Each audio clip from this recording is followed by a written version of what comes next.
My last live stream had all kinds of issues with audio. I have no idea why. So instead of recording and editing and spending 5 or more hours to get it uploaded to you, I'm going to do it this way, and no one's going to be in the chat while it's happening. I'm sorry. Until I can get the bugs worked out, this is just what I'm going to try for now. So this is the hearing for August 14th. Beware that the audio is horrible from the court. So it's really hard to balance the volume of the audio of me speaking with how loud they are. I will do my best, but be prepared with that volume button, especially if you're wearing earbuds. Let's go.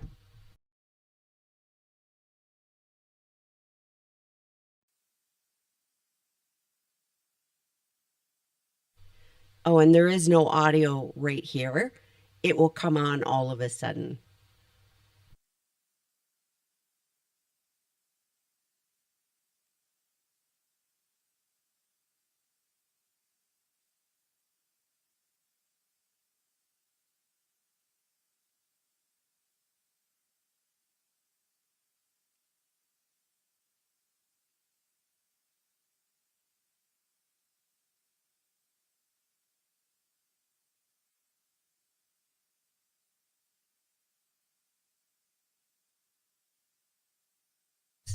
The audio's coming.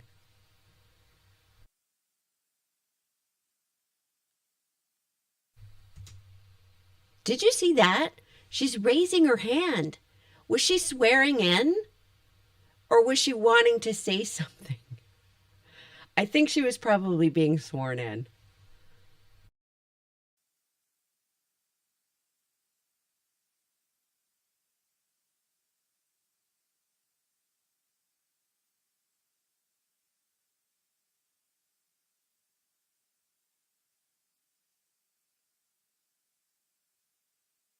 She must be thrilled to be unshackled.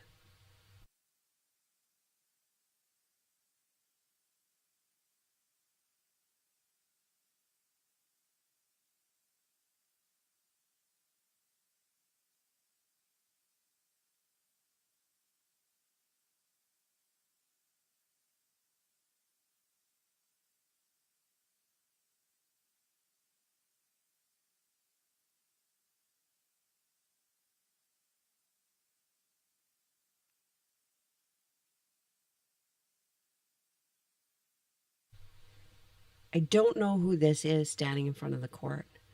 It might be someone from the media. I don't know.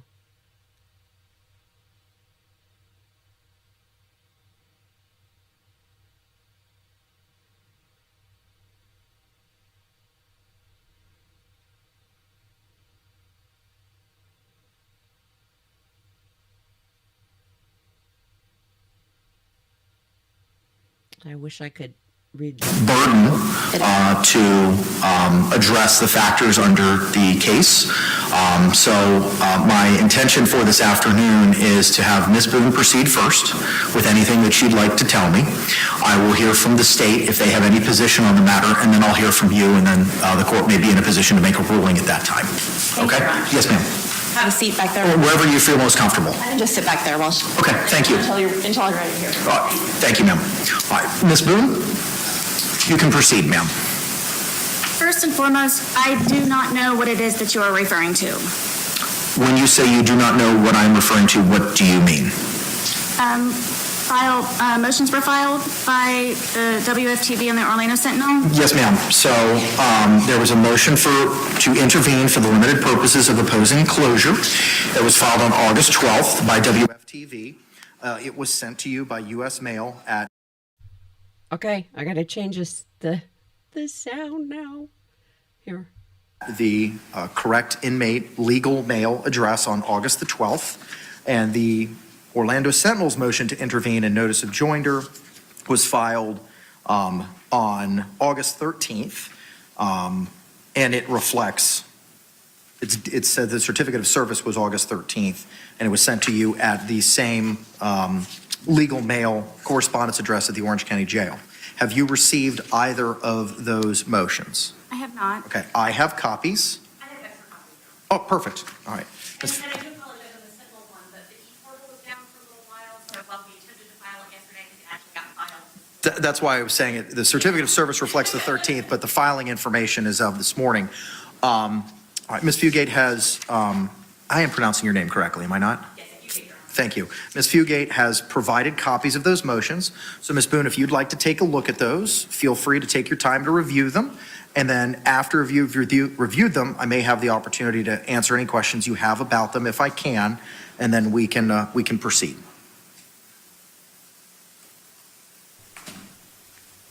She's gotta hate this. For cases that I know are in a report that might be hard to find, I have extra copies of those if anybody would like those. If you want to provide those to Ms. Boone as well, you can do so. Thank you. State, do you need a copy of them? Thank you. All right, thank you, sir.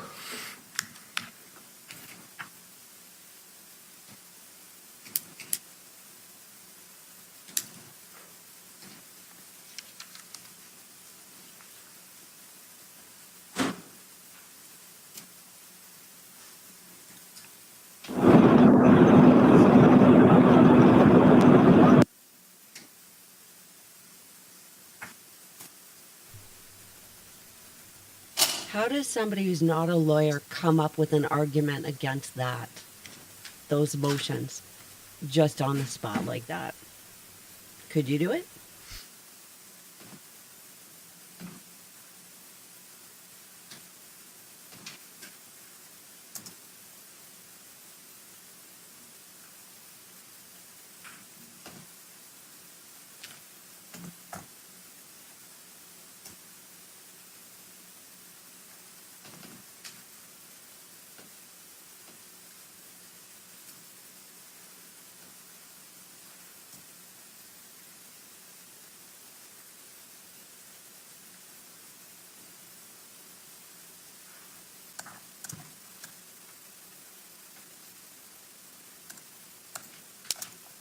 I just put it on 1.5 speed to hurry up through this long pause here.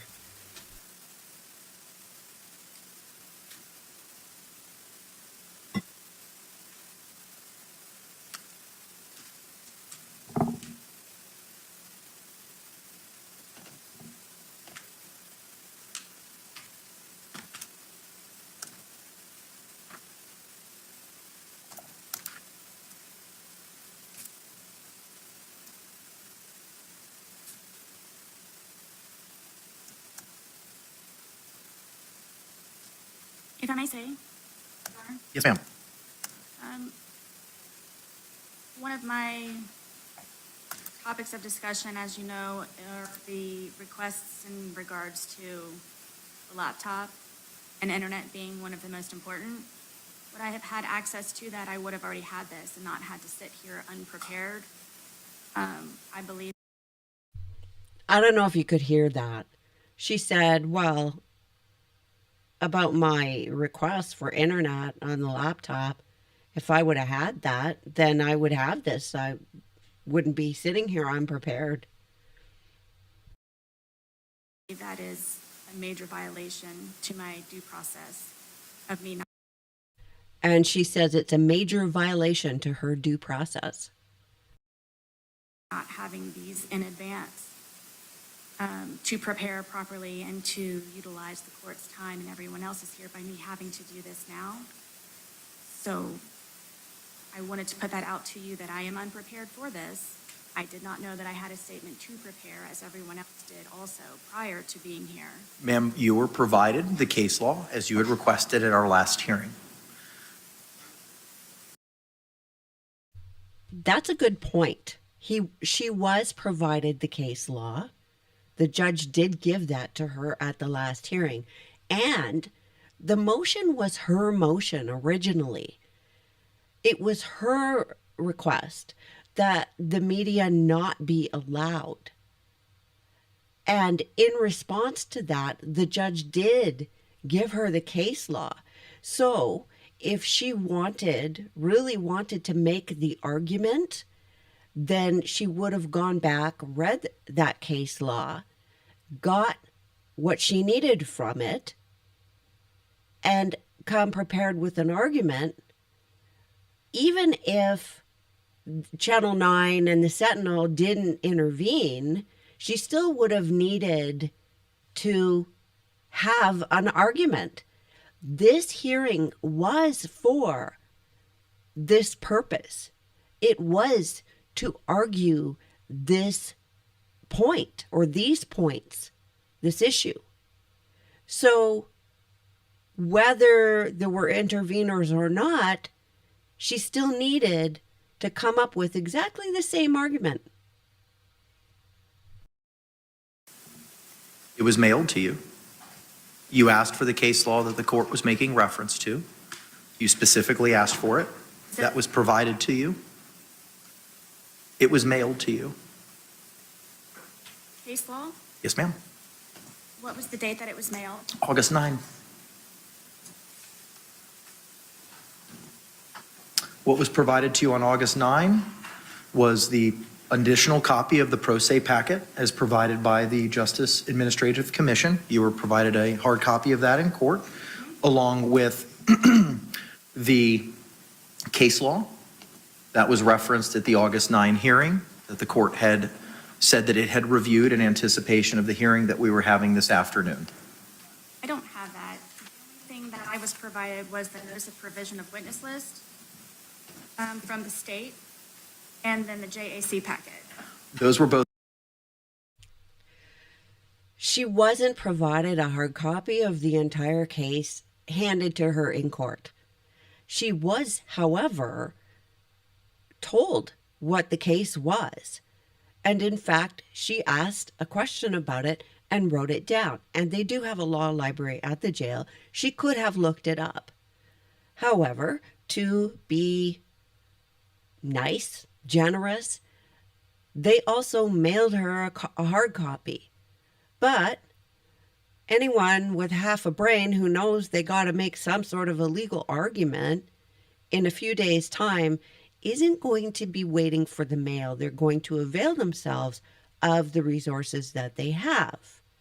And I suspect, now it could be wrong, this could prove me wrong, but I do suspect that the fact that there are interveners has thrown her a little bit, and she will try to muddy the waters and point blame at that. Oh, they made these motions. I couldn't prepare for them. Well, actually, the argument that you needed to prepare is the same argument whether they intervened or not. So, and she was given the case law. It was cited to her. She does have access to it. She did have access to it. Whether or not she received the hard copy, i.e. spoon-fed copy, in advance. Both provided to you in court. You are correct. The balance of the things that I'm speaking about were mailed to you at the legal mail address on August 9. Which I have yet to receive. Okay?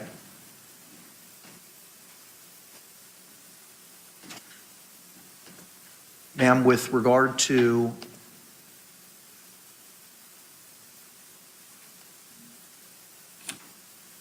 This is the first time I'm seeing each one of these documents. I understand that. They were filed August 12th, and unfortunately this morning, due to an issue with the e-portal, I wouldn't have internet access anyway to receive those. they were sent to you via U.S. mail as Day well. before yesterday? Yes. Even if she had internet, she wouldn't have access to ePortal, right? Unless it was, it would have had to have been uploaded on the clerk's website for her to see it, right?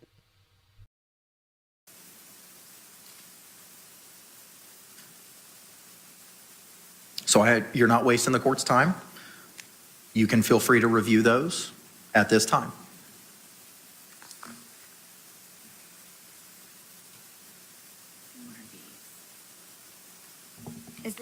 law you're referring to? State versus Smith? I believe that those are the circuit court opinions that are referenced in WFTV's motion, which cite to the Miami Herald versus Lewis decision, which is the controlling law on this matter. All of these are yours? Does she even know what he said? And these are mine to take?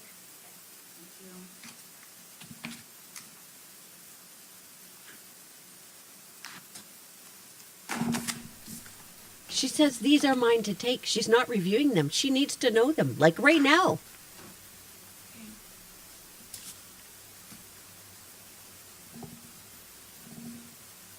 Oh, this trial's going to be painful.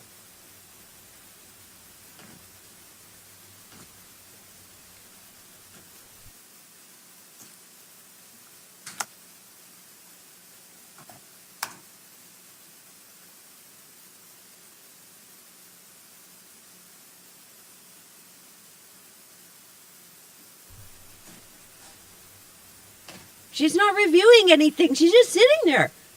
Sarah! Sarah, you're in danger. Come on.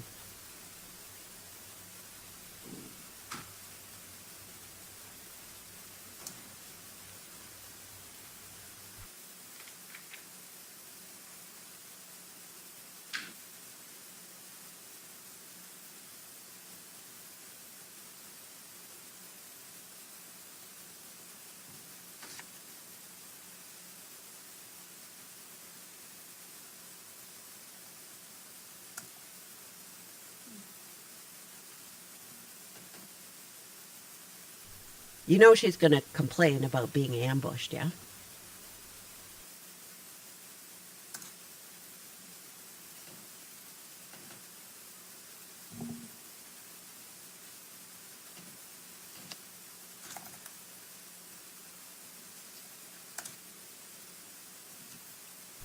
And when she said, oh, I didn't receive them, I like how the judge just listened. He didn't take the bait, didn't discuss, just went, yeah.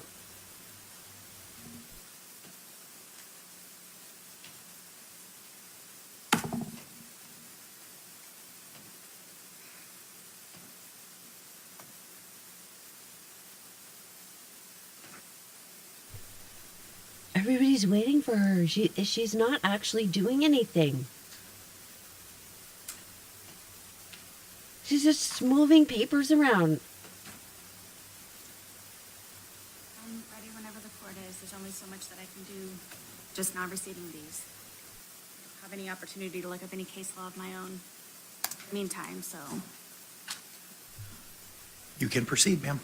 What is it that you'd like to tell me about your concerns regarding the September 3rd evidence viewing that's been previously scheduled? My concerns, it is regarding my case and the whatever is left evidence that is not already on the internet or posted anywhere on social media. And I'm wondering what the reasons for the court other than sensationalism and exploitation. The purpose would be for them to watch me look at the remaining bit of my evidence that has. What other reason aside from sensationalism? Somebody, there's planes going over me. Somebody has to explain to her, well, that's the law. And Sarah, we now need a reason why we should actually go against Florida's sunshine laws and bar the media. The fact that you don't like it is not a reason. It's not, she's not understanding that it's not for her to demand that the court and the press give her a reason why. It's the other way around. Does she not get that? It's not been globalized. Again, my main concern is it is for exploitation purposes, which has already been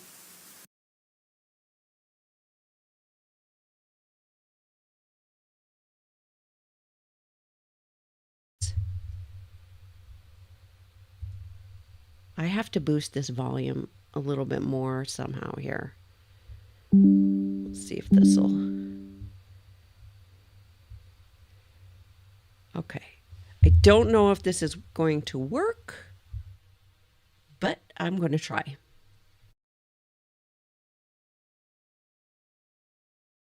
Oops.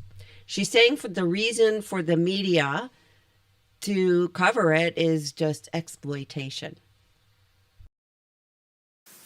greatly applied to my case in many, many ways, globally again. And I see on a couple of, on the motion to intervene for WFTDs, my question is, why is this an important criminal proceeding? I don't. And why do they need to have it monitored? All along, she's been talking about how unusual her case is, about how complex it is. And that's why she needs a great lawyer, not just having some judge throwing darts in the dark to court appoint somebody. She needs a great lawyer who's going to understand and care. You know, Superman. And her case is known worldwide. But now she's saying, well, why is my case so important? She wants it however the facts suit her in the moment. That's how she wants it. I don't understand the reasons why, just for this one. I'm not asking for all of my other hearings to be closed. Simply, this is my one and only. It is my right to have some kind of privacy regarding my case. Nonetheless, it is an active case, and it's my understanding that some information is not able to be publicized due to privacy. And it's not their right to pry and exaggerate, which is the whole point of why they want to be included in this one and only most important hearing that I would say that I have on the horizon. The press doesn't have a right to press themselves into everything in regards to my active criminal case, and I feel that from this, one meeting should be closed to the press so I can rightfully, lawfully do what I need to do in order to properly, rightfully, and lawfully defend myself. At this point, I feel that there's nothing even suppressible in my case that is not already on the internet and have been. If she was going to make an argument, she just blew it up. I don't think there's anything suppressible in my case. I don't think there's anything that's not already on the internet. Well, then, you just blew up whatever argument you might be making. You might as well just talk, just babble. Just babble, because it's not going to matter now. Spread all on the internet. I'm trying to salvage whatever it is that I can possibly to have a card to play at least one in the end during my trial. I do not feel that it is right lawfully to have them included in this hearing, this one hearing, and I am asking for their admittance to be closed. I don't feel it's right. And that's why. I don't feel it's right, so never mind the law, what the law says. Never mind precedent, because I think something, and therefore everybody else has to go along. That is not a legal argument. That doesn't even work with the troll on the internet. This is an active, ongoing investigation and case. Anything else, ma'am? No, Your Honor. State, do you have any position on Ms. Boone's closure motion? No, Your Honor. All right. And the state took no position. Some people thought that the state believed that the press should be barred. They never said that. They have taken no real position on it. They're not going to argue with her, but they're not going along with her either. Ms. Fugate?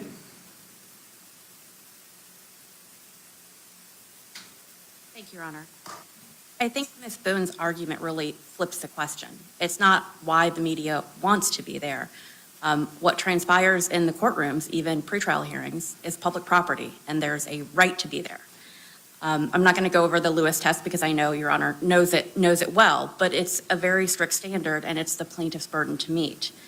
I haven't seen a case in Florida where a criminal case was closed on a defendant's privacy concerns. We're not talking about third-party privacy concerns or something that's not inherent in the proceeding. This is the evidence. And even with respect to the evidence and it being still an active case, Florida law is clear that once discovery is provided to the defendant and accessible to the defendant, that becomes public record. That too becomes open to the public. So with respect to the first part of the analysis, I don't think the defendant has established that this hearing needs to be closed to protect her fair trial rights. Publicity isn't necessarily synonymous with prejudice. She has to show widespread, adverse, hostile publicity, and then specifically show why that publicity is going to be aggravated by access to the September 3rd hearing. The discovery in this case has been public. I'm not sure what specifically would be aggravated by access to the hearing. So I don't think she's met that first burden under Lewis.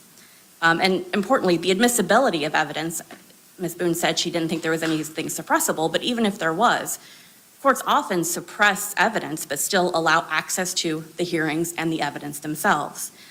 That's fairly routine. That alone, just the potential admissibility, that alone is not a sufficient reason under Lewis to close a hearing. And as Your Honor is aware, there's plenty of alternatives under the second factor to protect the defendant's fair trial rights. You know, careful questioning and jury selection can protect against publicity. The courts of this circuit have had their fair share and are well familiar with high-profile cases, and they are well equipped to insulate and protect juries from even prejudicial publicity. And finally, any closure would have to be effective and broader than necessary. Again, I'm not sure why the hearing would need to be closed, but I think even Ms. Boone has indicated it would be ineffective with what's already out there. And that was a consideration under Lewis. If the information is out there, the discovery in this case has been public, there's no reason to close a hearing that's simply going to discuss things that have already been made public. I think heightened public attention only increases the need for transparency. Closure of judicial proceedings is a drastic remedy, and I don't believe the plaintiff has met her burden in this case, Your Honor. Okay. Unless you have any other questions. I do not. Thank you, Your Honor. All right. Any closing remarks from you, Ms. Boone? Yes, Your Honor. First, I'm only asking for this one hearing, which is a very important hearing. I believe that the press is simply in it for ratings and publicity. My evidence is active. The press is only in it for publicity. Imagine the press, publicity. And I'm trying to salvage the little bit of anything that I have pertaining to my evidence that is not available online, which would be in that hearing. And I also heard, she was speaking in regards to once discovery has been received, that is therefore public record. I just received my discovery for the first time, and I'm still reviewing most, if not all of it. That is not true. Discovery was given a long time ago. Her first lawyer it was her first or second, was prepared for trial. The trial was going ahead. It was at that last minute that that lawyer had an issue and couldn't proceed. So discovery has been given a long time ago. The fact that she didn't personally review every little detail doesn't mean that discovery was not provided. And she wants to argue, well, discovery was just provided recently. Well, the concept is not how long ago, it's before and after. And after discovery has been provided, then it's fair game. And it's after. It doesn't matter whether it was 4 years or 4 minutes. And I have not had the time to go through all of it, but I literally, on the record, just received my discovery to even have an opportunity to prepare to review any of that. And in regards to the hostile publicity, I have letters, I have messages, I have tablet information, I have an entire folder dedicated to publicity in more than one way as being hostile, good, bad, ugly. It's publicity. This will incredibly enhance my inopportunity to have a fair trial because of the already millions of viewers that I have in my case, literally in my case. This would just contribute to it even greater. I'm not asking for all hearings to be closed. I've not had an opportunity to review my discovery, which I just received. I have an entire folder and more information and letters and evidence in regards to publicity, hostile, any type of emotion that you can come up with, I have received from Australia being the most recent. So I do not believe just because they would like to, again, in my opinion, for ratings and for publicity. It's one hearing. There also is a solution that I believe, my understanding was that this could be held at the Orange County Sheriff's Department. The question was in regards to transport, which is a possibility. It was a matter of the decision being with the court. I would like to be able to properly prepare for this. Would I have received everything prior as everyone else did?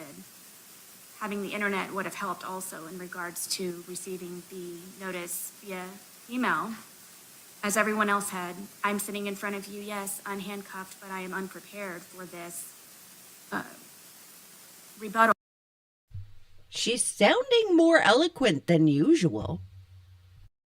In regards for me to have privacy, expected privacy to a certain degree, and by law, to have this one hearing closed.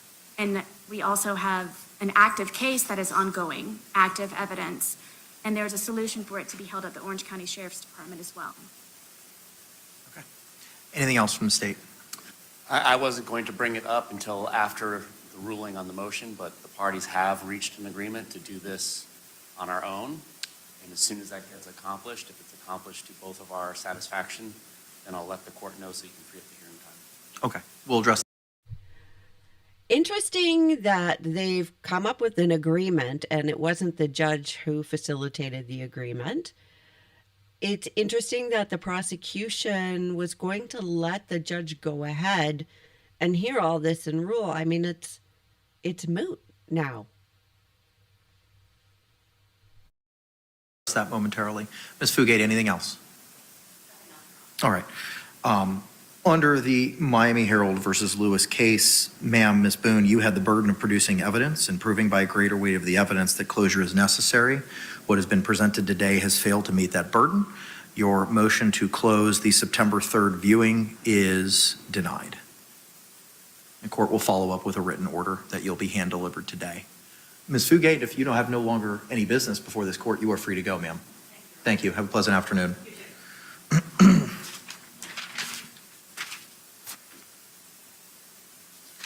Mr. J. Yes, ma'am. Forgive me.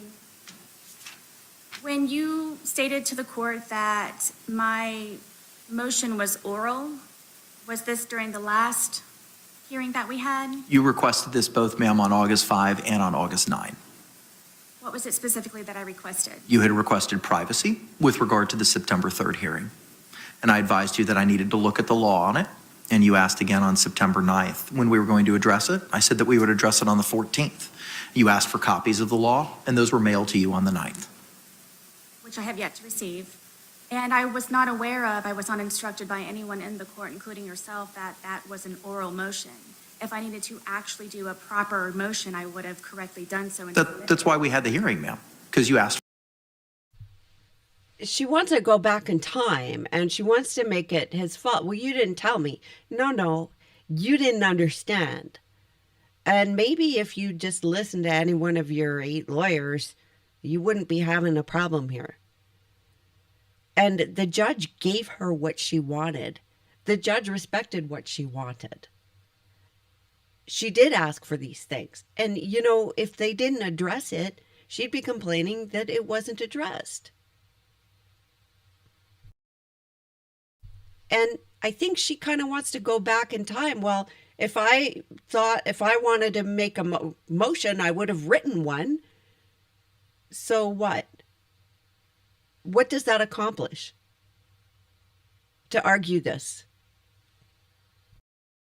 For it orally. So you orally moved or attentiously moved to have that motion heard. And we set it up for today, since we already had the hearing time carved out, to address you receiving the hard copies, which seemingly has already been remedied. And last week when we had our hearing on the 9th, I said I don't want to lose that hearing time because we already had it carved out. So we would proceed with the hearing on the privacy issue at that point in time. You then asked for the case law. I said, absolutely, I will get it to you. Mr. J had advised that he was familiar with the case law. But regardless, it was provided to all parties and mailed to you on the 9th. Which I have yet to receive, and I was not instructed by anyone in the court that was an oral motion for me requesting privacy. I thought it was just a comment that I could have on record. Nobody from the court instructed me. Honey, it is not their job. It's not their job to instruct her. In fact, the judge can't give her anything that even sounds like legal advice. But the bottom line is, for her, it's somebody else's fault. Yet again. Ma'am, I don't know how to do anything further. that's why we set the hearing, because it was something that you had asked for. And that's clear in the order that was provided to you on the 9th as well. It says that we would have a hearing today on the 14th. And when did I receive this? Well, that was orally told you on the 9th. The letter itself was mailed to you on the 9th. But the order itself was read to you during the course of that hearing. Specifically, on August 14th, 2024 at 1:30 p.m., a hearing will be held in courtroom 12A, Orange County Courthouse, 425 North Orange Avenue, Orlando, Florida 32801, regarding defendant's review of the USB drug drive, which contains the state digital evidence. The defendant's August 7th letter to the court, delivered to the court on August 9, and the media's participation in the physical evidence viewing on September 3, 2024. The pertinent case law is attached. That was all addressed with you, ma'am, on August 9 here in open court. In the order I have yet to receive. But it was read to you, ma'am. It was read to you as to what we would be doing today, and that we would be addressing the issue regarding the media's participation. And that's when you asked for the case law. And I said, I will give it to you. Absolutely. How is it that she claims she doesn't understand, she doesn't know, she wasn't told, she wasn't informed, when, besides the fact he did indeed read it to her, everybody else knew?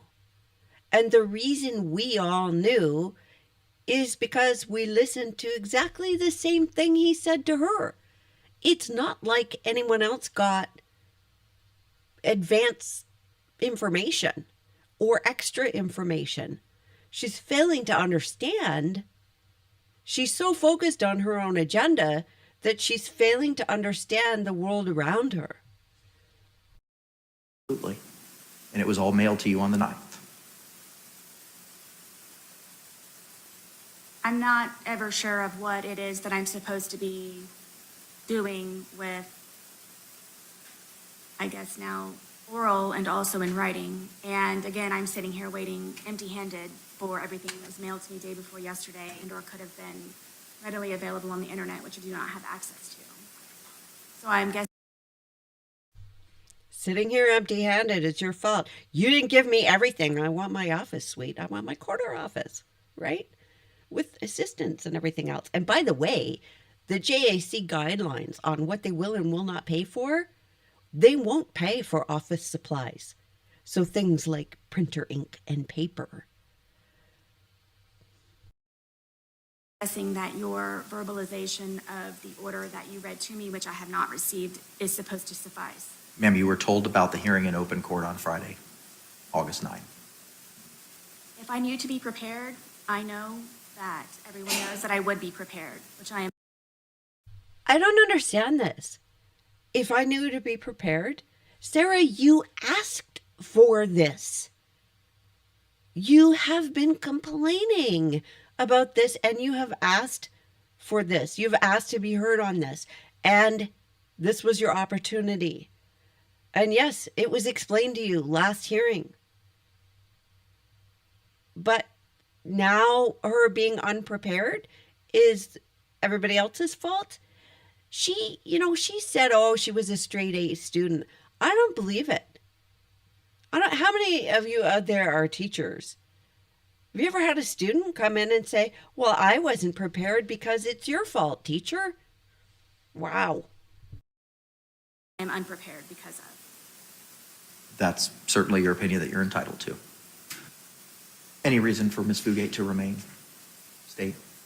Okay. From the state. All right. Ms. Boone, any reason why counselor for the Orlando Sentinel and WFTV should remain? No. Okay. Thank you, ma'am. All right. In addition to what was set to be addressed today, which was the Ms. Boone's review of the USB jump drive, which contained the state's digital evidence, Ms. Boone's August 7th letter regarding her requests from the Orange County Jail. Mr. J, you made reference to a potential change in the September 3rd meeting. I want to hear about that, sir. I believe we have reached an alternative solution to an evidence view with the defendant. And as soon as that is accomplished to both parties' satisfaction, then I will notify the JA so that we can release your hearing time. Okay. I know it's valuable. Can you explain to me what the proposed plan is for the viewing? There will be a time and place where the evidence will be brought, the defendant will be brought, and she will be given as much opportunity to experience an evidence viewing like a defense attorney as possible. Her investigator will be there and allowed to take photographs and ask if he wants any particular bag of evidence opened so that it can be photographed, and inspected, tested, copied as provided by 3220 in the criminal procedure rules. And then the evidence will be brought back to where it's stored, and then the defendant will be brought back to the Orange County Jail. Okay. Oh, wow, this is interesting. I noticed the prosecutor said or indicated that the agreement isn't final yet. It's still, once they work it out to the defendant's satisfaction. So once they have that, and I wonder if she will hurry up and be satisfied now knowing that if she goes ahead with a hearing on September 3rd to view the evidence, that the press will be allowed. So she'd better make sure she's satisfied. And that makes it make more sense why the argument over the media being allowed at that hearing is actually not moot.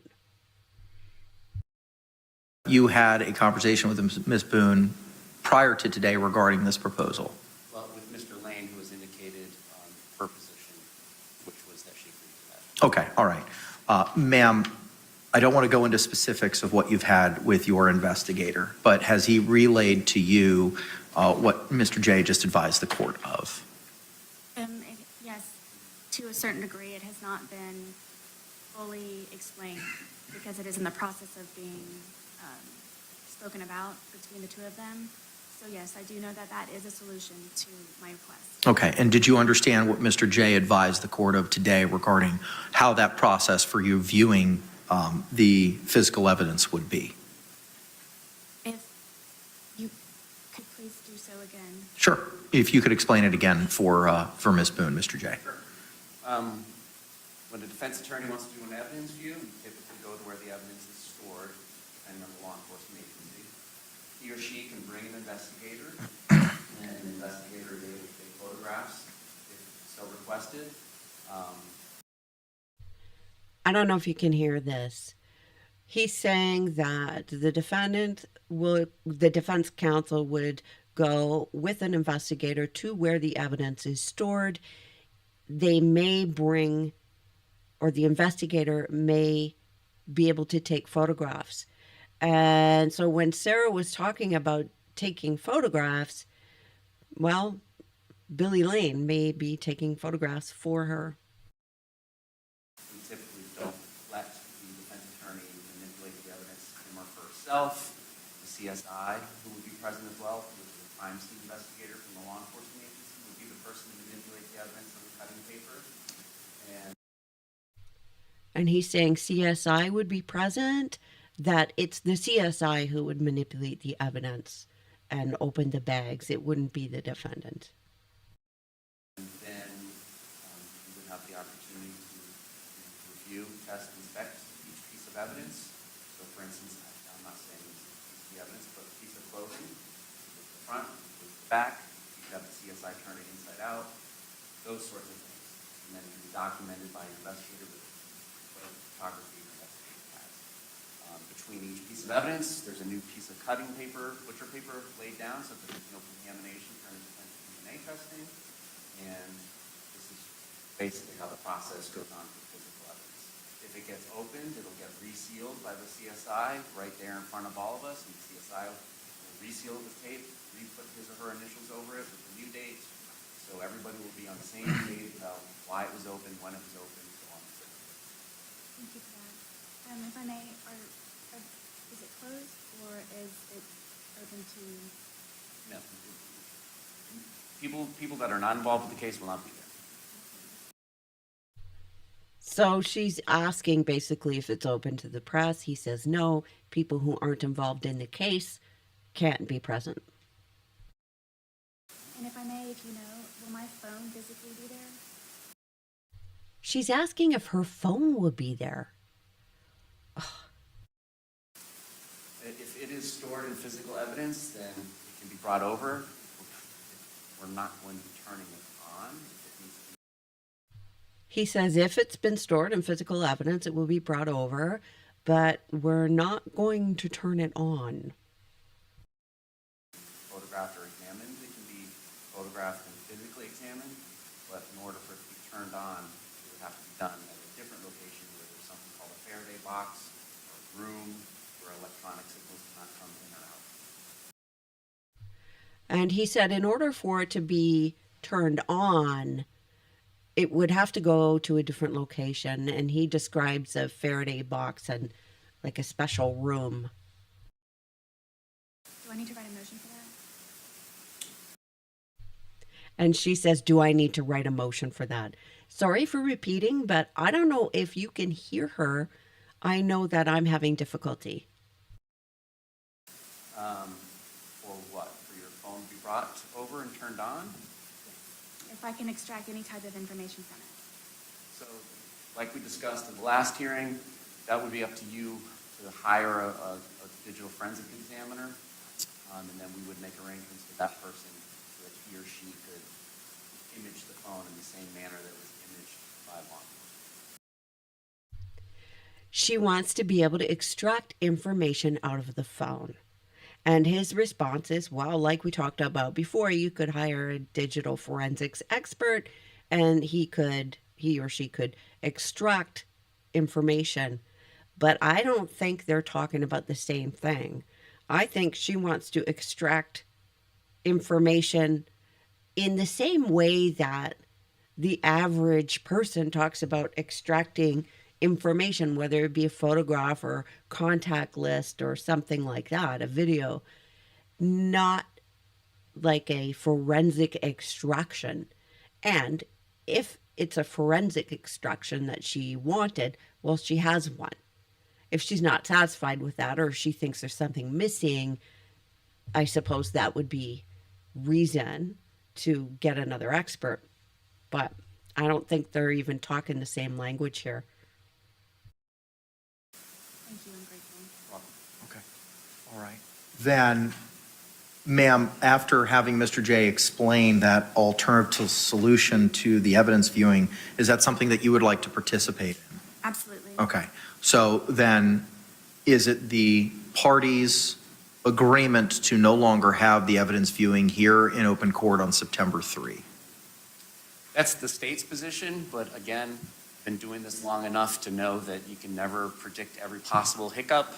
But I will defer to the court if you want to free up your hearing time now or wait until we're able to tell you that we're satisfied. Okay. Ms. Boone, are you in agreement with that alternative solution? At the Orange County Sheriff's Department? Wherever the viewing is going to take place. I don't know that a specific location was identified, but yes, where it's going to take place. I am. Okay, so then here's what we'll do. I will keep the hearing for now. The deadline to have that viewing as set forth in the August 5 scheduling order and notice of hearing will remain of September 3. If that evidence viewing takes place at a law enforcement agency based on the protocol as identified by Mr. J, I'll just need a notice that's provided, signed by Ms. Boone, signed by the state, signed by Investigator Lane, as to when it took place and how long the viewing was. And if that's provided to me, we'll then cancel the September 3rd hearing. Yes, sir, we'll do that, and we can even list physical items that were brought and viewed. My only question about that is we had sealed at the last hearing the witness list and the exhibit list. I think all the property receipts and all those sorts of things are already in the public record. Okay. I think there's a vast difference between a list of evidence that's already in the public record versus having them look at it with television cameras in the court. Okay, all right, fine. Ma'am, are you amenable to that additional procedure that after the evidence viewing takes place, you would sign a notice reflecting when and how long that evidence viewing was? Of course. Okay, and then once that's provided to the court, it can be filed, and then the court will cancel the September 3rd hearing. Yes, ma'am. And that is done by the state? The state will prepare it. Documents and bring them. Yes, ma'am, the state will prepare it. All you need to do is just review it and sign it. Thank you. Okay. All right, thank you, Mr. J, for providing an alternative solution. Ma'am, I wanted to go back and address your request for the freedom of movement motion that we addressed last week and your desire to use a stun cuff. I understand that a representative from the Public Defender's Office spoke to you about clothing and what they may be able to provide to you. Is there any preference with regard to clothing that you may have? As opposed to a skirt and pants? Correct. Yes, I very much would prefer to wear a skirt. Okay.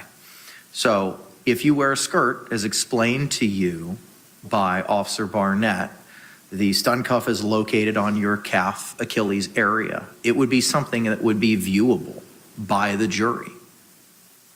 So do you understand that if you choose to wear a skirt for clothing purposes, that's going to be viewable by the jury? I understand. My belief by you asking was that maybe it could be moved to a higher place where it cannot be seen, or is it strictly to the one area? As Mr. Barnett or Officer Barnett explained at the last hearing, how the stun cuff is affixed to a person, it is on the lower leg ankle area. I want you to change everything about what you do and how you do it, even if there are really good reasons for those things, because of my clothing preference. Wow. Okay. I'm not understanding why this is being asked. Because I want to bring it to your attention that if you have a desire to wear clothing which would reveal the stun cuff, I want you to understand that it's something that the jury can and may be able to see. I understand. Is it a decision I need to make today? It's something that you need to consider. I have. If you're wearing pants, they obviously cannot see it. If you're wearing a skirt, they can see it. And you're making a intelligent, knowing decision that they can see that and that you want to proceed with wearing a skirt. Your other option, if you do not like either of those, is the parties will remain, you'll be hands-free, as we discussed, but you'll have the leg restraints like you have today, and everyone will conduct everything from counsel's table. all direct examinations and cross-examinations, any questioning of any witnesses, any argument, any opening remarks or closing arguments or opening statements will be made from counsel's table. You can certainly stand, but we will not have the opportunity to walk around the courtroom. Now, I know that we talked about in our last hearing that we would have another hearing when we have our trial case management in September, addressing the box as to where everybody would go to. And last week on the 9th, I said that we would limit access to from counsel's table to the podium, and we wouldn't be allowed to approach a witness or the jury, and those same restrictions would be placed on the state as well. Now, I'm not telling you what to do. I'm just giving you a series of options. Because if you want to wear a skirt, you have to understand that the jury can and will be able to see that device that's affixed to your leg. And by my hearings that we have spoken about the stun cuff, they are televised, correct? To the best of my knowledge, the media has participated in the majority, if not all, of the hearings that this court has had with you. Does the court broadcast live, or is it uploaded to the clerk of the court's website?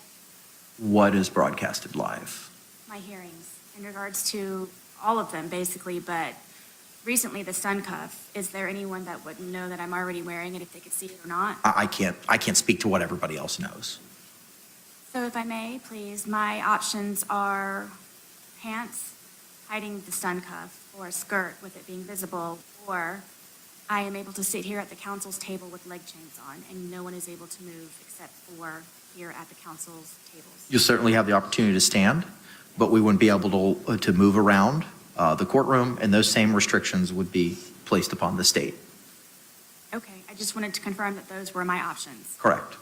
And when do I need to make that decision? You don't have to make that decision today. It's something that we can address at the trial case management in September. Ms. Click, I see you raising your hand. Your Honor, I just wanted to let you, so Ms. Boone is aware fully of what the options are with the County Office for Boone. I have gone through. If you could, before you get to it, and just announce yourself for the record, please. Very like from the County Office. Yes, ma'am, go ahead. We have gone through the entire clothing closet as well as our backup for what we have.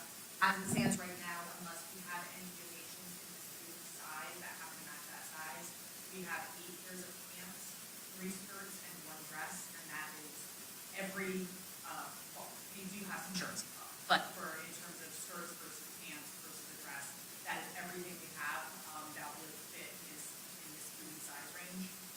So I just wanted that to be aware so that if Ms. Boone is making any sort of decision, she understands the limitations in terms of what we have to be able to provide. Okay. Ma'am, did you have the opportunity to hear what Ms. Click said? I did. Do you have any questions for her? If you could please repeat what it is that you all have available, the numbers? 8 pairs of pants, 3 skirts, 1 dress. Ma'am, do you have any other questions for Ms. Click regarding the clothing that the public defender is endeavoring to provide for you? And if I do come to the decision, I can't always have someone externally bring something into me. Absolutely, you can always have someone provide something in your personal property at the visitation center, which I've described as across the street from the Wilson Center. That is not, the public defender's office is in no way involved with that. They would put it in your property, and the corrections would transport the property. Yes, ma'am, thank you. All right, any other questions for her? All right, can Ms. Click be excused? Yes, thank you. Thank you, ma'am.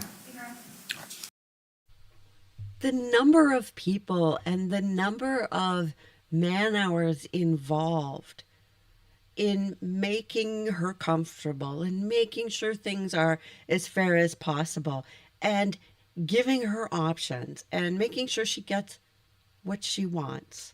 I mean, this is amazing.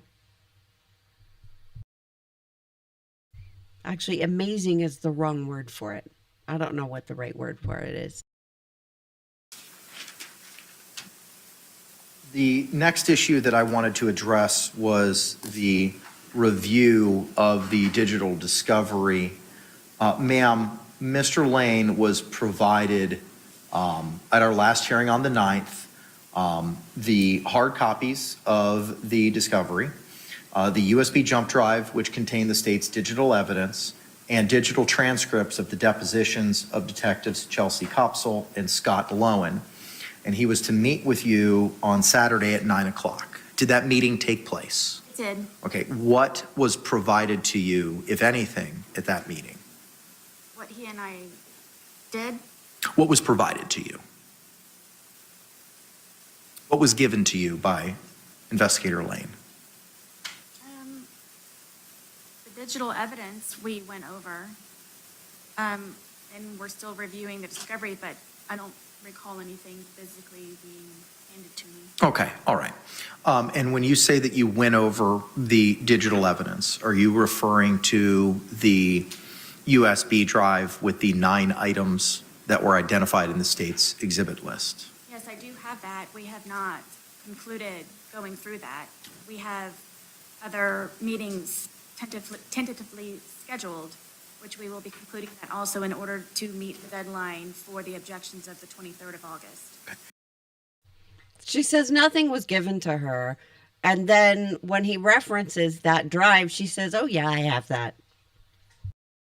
How many of those 9 items were you able to review with Mr. Lane on Saturday? Not more than one. Okay. Were you able to access all of the 9 items on that USB drive? For the brief moment that he and I were able to attempt to do so, yes, they seem to work. Okay, you did not have any issues opening up any of those files? I personally myself did not open all of them. Okay, all right, okay. It's on our to-do list. Ma'am, Mr. Lane also took possession of the hard copies. Have those been provided to you? They have. They were waiting at the dorm for me upon my return of the last hearing. Okay, and where are they currently? They're located at my bunk area. Okay, and what are they stored, or how are they stored? The hard copies you're referring to? Yes, ma'am. The 2 boxes are at my bunk on the side in between other bunks. Okay, all right. Are they Oh my gosh. That's surprising to me that they actually allowed that at the jail and that she's getting everything she wants. Oh, what do you want to know? There's going to be some sort of disaster with those boxes or something in them. in some type of bag, or is it just the 2 boxes that are right there? It's just the 2 boxes. Okay, all right. Do you understand that, you've told me that you live in the female dormitory with limited privacy. You understand by keeping those boxes there may be a risk as to other persons looking at them. I don't have any other choice. Okay, but do you understand that that risk exists? She just lied. Okay? He wants to know, do you understand the risk? He wants her to say that on the record because he's predicting the same thing that probably half of you are predicting, is that there's something going to happen with it and it's going to be somebody else's fault. And this was risky. And she's been complaining about privacy. And he wants her to say on the record about the risk. And she says, I have no choice. But that's not true. She was given the USB drives and a laptop. That's the choice. That is the choice. It's just never good enough for her. So now she has both. Of course. Okay, do you understand that there's a risk that those items could disappear? I understand. Okay, all right. And do you understand that it's your request and choice to keep those documents in your possession? I do, and I'm also requesting in my letter to the captain and to the major to also be able to store all of the USB drives and the hard drive in my locked drawer also for an extra security measure. Okay, all right. I see that we'd have Investigator Lane here. Sir, if you can come up. Madam Clerk's going to go ahead and swear you in. Do you swear or affirm that the testimony you should give shall be the truth, the whole truth, and nothing but the truth, so help you God? I do. Sir, good afternoon. Could you state your name for the record and your affiliation with Prison Break Investigations? Billy Lane, owner and chief investigator of Prison Break Investigations. All right, thank you, sir. I did see that your notice that you provided regarding the distribution or providing the discovery. You provided the hard copies and the USB with the digital and the USB with the depositions of the two detectives. That's correct. Okay, all right, sir. And when you met with Ms. Boone on Saturday, again, I don't want to go into any specifics, but were there any issues accessing any of those USB drives or any of the files? Not at the progression in which we made through the files. Okay, If there is, I will be happy to let you know. all right, very good. But as of right now, there's been no issues as to access from what you've reviewed? Okay, all right. State, do you have any questions for Mr. Lane? No, Your Honor. All right, ma'am, do you have any additional questions for Mr. Lane? In regards to the drives? Correct, based on what was teed up for hearing today, which was addressing your review of the USB jump drive, which contains the state's digital evidence. Mr. Lane, are you able to briefly meet with me downstairs after this concludes? I'm not sure if that's permissible with the policies and procedures. If not, I'm going to try and schedule a meeting with you on Saturday. Okay. Any other questions for him, ma'am? No, Your Honor. All right, can he be released? Yes. All right, state. Yes, Your Honor. Thank you, sir, appreciate you.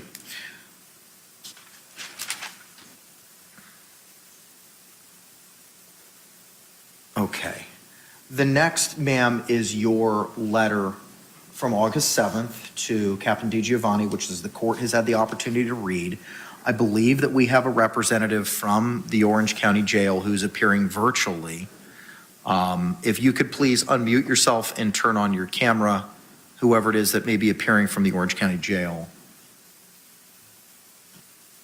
I have a Administrative Sergeant De Jesus on the link.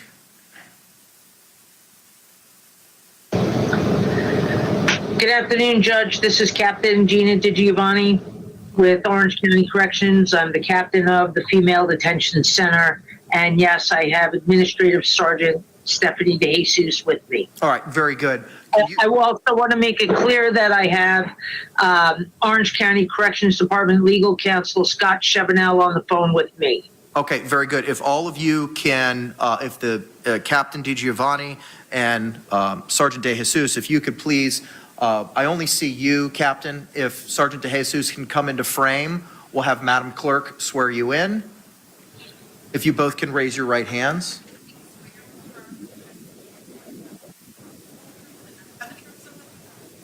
Yes, ma'am. I do. All right. Could you both state your names for the record for me again? Administrative Sergeant Stephanie De Jesus. Captain Gina DiGiovanni, Security Operations, Female Detention Center, Phoenix Facility, Genesis Facility. And can I get appearances for legal counsel for the Department of Corrections, please? Scott Chevenel, County Attorney's Office, representing the Department of Corrections. Okay, all right, very good. Captain, have you had the opportunity to review Ms. Boone's August 7th letter regarding some of the requests that she has in this case? Yes, and if it's okay with you, Judge, I'd like to address each request one by one. Do you have a copy of the letter? I do, and we can proceed with the 7 different items that she has requested. So if you want. Actually, so with number 1, the request to have her review time extended, I can make the extension in the following fashion. We'd still have to collect the laptop at 4 p.m. This gives the staff and supervisors the ability to conduct the afternoon head count, conduct the meal dinner service, conduct the shift change, and then the evening head count. I am willing to allow her Sunday through Thursday to get the laptop and the USB drives from 8 p.m. to 10 p.m. and Friday night and Saturday night from 8 p.m. to 11 p.m. That is more than the requested time that she has asked for additional viewing.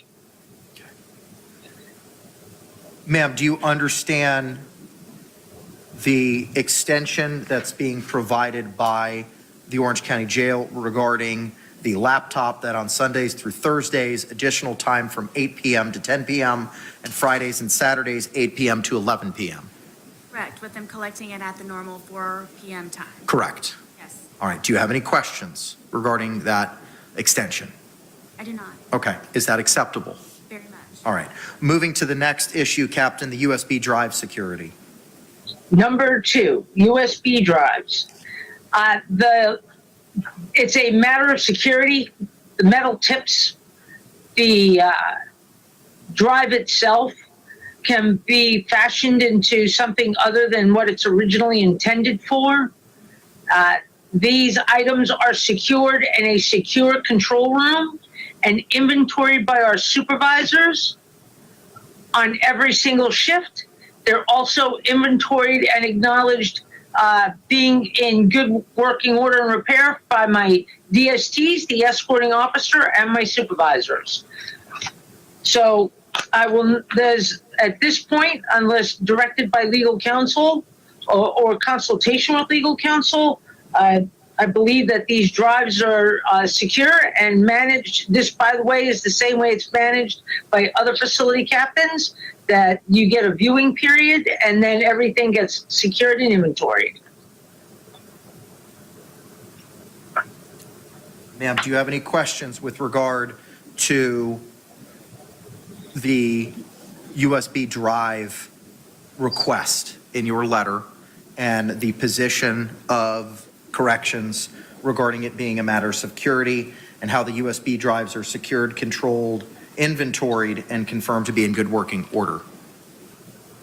I understand the process. My only concern is if I'm able to have my hard copy of 2 full boxes of my discovery, I'm not sure why, other than the fact that the assumption could be made that it could be made into something other than a USB drive. And I'm trying to avoid any further leaks of information that could possibly be suppressed or utilized in my case. I'm not sure why, other than the reason that you stated, which is huge, because it's a huge security issue, because they're metal pieces, and it's an assumption. No, it's not just an assumption. That it is a fact that they can be used for other purposes.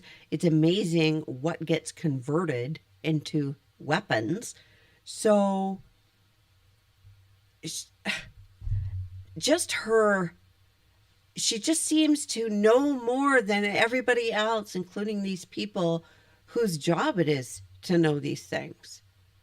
And because she disagrees, then that should be the end of it. But you know what? She's getting an awful lot of what she's asking for.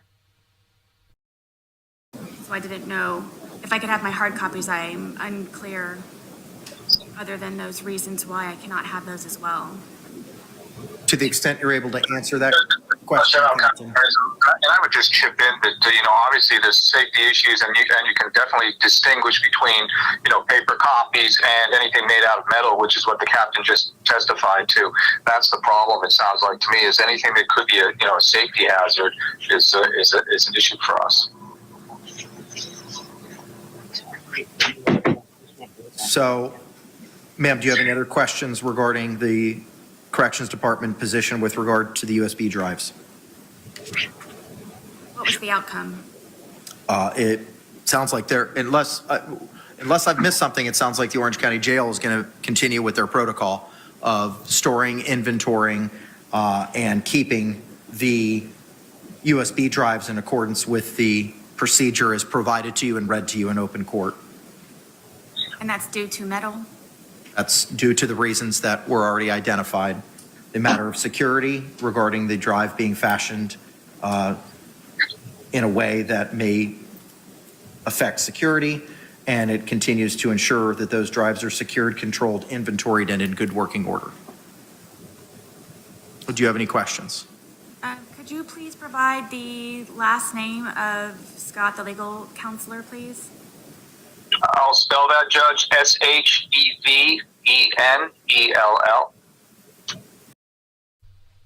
What?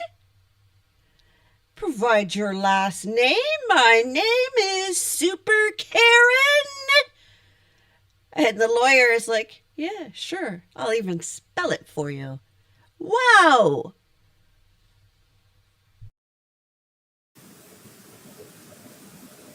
One more time, please. Shevennell. Thank you. With regard to the third request is to a classroom, Captain DiGiovanni.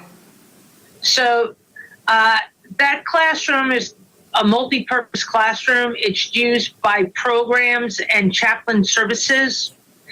I cannot allow the use of a classroom.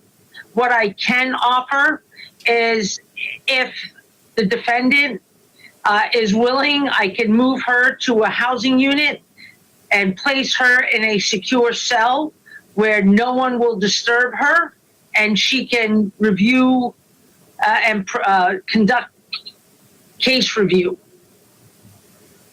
She will still have access to a shower. She will still have access to open day room time. She will still have access to phones, but the review and her location will be in a secured housing location where she would be the only person in the cell.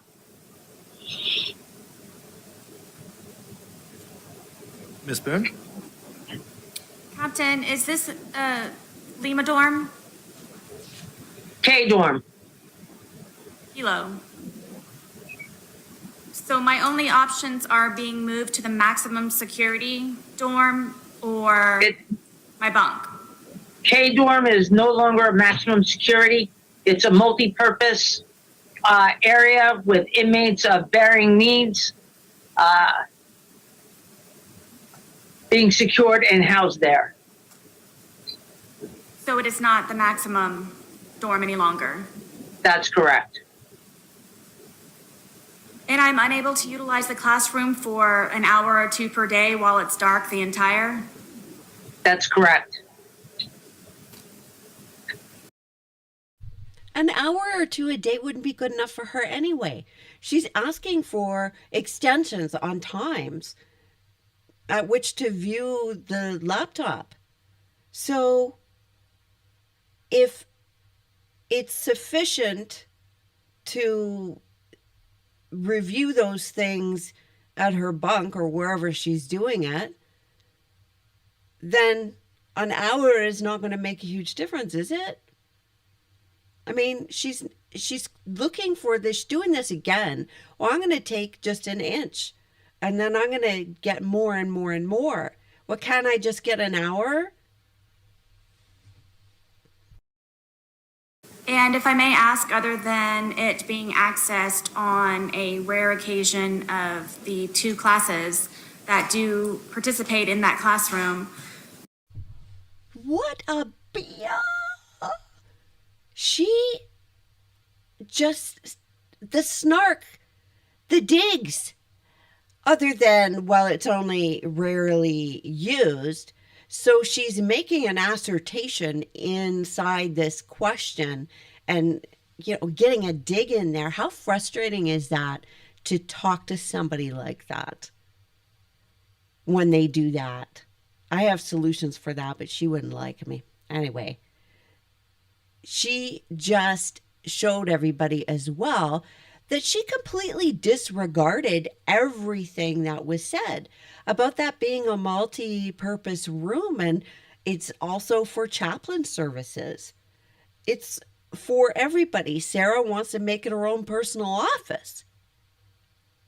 And Sarah has just disregarded everything that she said, twisted it around, and shoved this argument, which is probably a lie, into her question. Why is it that I'm unable to sit and be viewed by the officers at all times in my dorm comfortably, to be able to utilize the phones on a regular basis, the day room on a regular basis, to be able to go outside to recreation, to have just for fresh air? How is that? I'm not understanding specifically why the reason is it has to be so extreme from going to being locked behind a door 24 hours a day to not being able to just utilize the classroom for an hour or two per day. I made a complaint. You have a solution. But I don't like your solution. I want my solution. I want everything my way. And it doesn't matter. It doesn't matter about security. Because what's the difference between two banker's boxes full of paper and things with metal on them? And what's the matter? Why can't I just go in this classroom even though you just explained to me why? Oh, and the fact that there are other people here to consider. Yikes. Ma'am, you will still retain your rights as an inmate and have access to all the services and day room time that you currently have during the same operational hours. And instead of having to move items from a housing area into a classroom where the officer may have line of sight, I cannot guarantee that my officer will have continuous unfettered access to you to ensure the safety and security of that classroom while something may potentially occur in the housing unit. So as a matter of security to the rest of the inmates in the housing unit that you are currently assigned, my staff and the facility, I can make the accommodation where I could put you in a single person cell where you would have unfettered access, uninterrupted access to your case material, and still have my officers in the housing area where if you had a question or you wanted to take your shower during normal day room time, you would be able to do so. I've been in a situation where I have been behind the closed doors also when I was made PC, when I first got to Orange County Corrections Department. And if it's anything like that, I do not ever want to have that experience again. And to be honest with you, forgive me, Captain, but I do not believe that it would be this simplified. And nonetheless, I'm behind a closed door for 24 hours. Is there any? You're in jail. Anything that I can do, any kind of research or further explanation in order for me to try to still be able to utilize my dorm, which is general population dorm, where I do have friends and I do have some type of comfort there, in order for me to be able to access the classroom, or simply are my options from working on my bunk or to the extreme of being behind a closed door for 24 hours?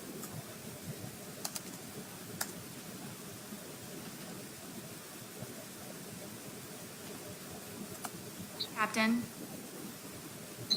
Judge, I'm going to object to that question. It calls for her to speculate at this point as to what all the other alternatives may be. She's simply here to, responding as to this particular request, and now she's asking her this broad general question about alternatives. The objection is sustained.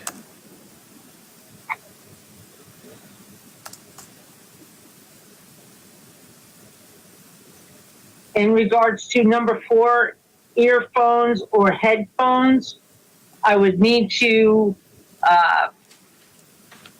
consult with legal because I don't know what the ramifications of that is. We've not had a pro se inmate ask for earbuds or headphones. I would have to defer to legal counsel and my chain of command for guidance in that request. With regards to number 5, internet access. Again, we've not had a pro se inmate, or at least not one that I've been responsible for, request internet access without limits. So again, I need to refer to legal counsel with legal counsel and my chain of command to get guidance on that. Regarding number 6, a word program, we've not had a pro se inmate, again, myself, that requested access to a word program. I would need to consult counsel, legal counsel, and my chain of command for guidance before we could make a response. Number 7, telephone access.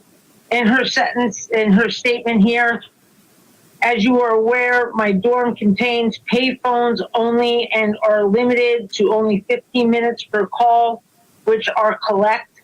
I need to be able to communicate on a regular, normal phone to make all necessary calls.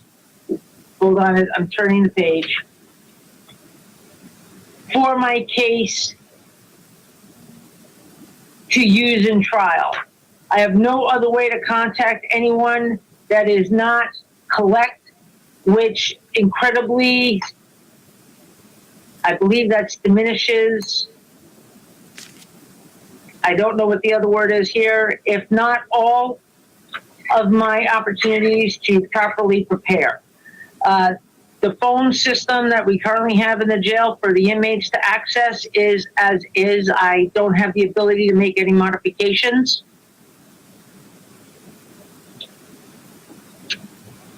Number 8, discovery hard copies. It seems that Ms. Boone already has access to her hard copies. The concern I have to do now is do some research with legal and my chain of command, because that quantity of paper can potentially become a fire hazard. And we have standards in place. And Judge, I'm not certain if you're familiar with the Florida Model Jail standards, but the quantity of paper is actually the problem. So we may have to come back to the table for a different type of resolution regarding the 2 cases of paper discovery.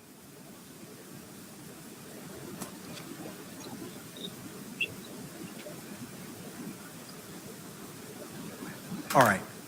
Ma'am, do you have any questions regarding Captain Giovanni's and the Orange County Jail's position with regard to the earphones, headphones, internet usage, word processor,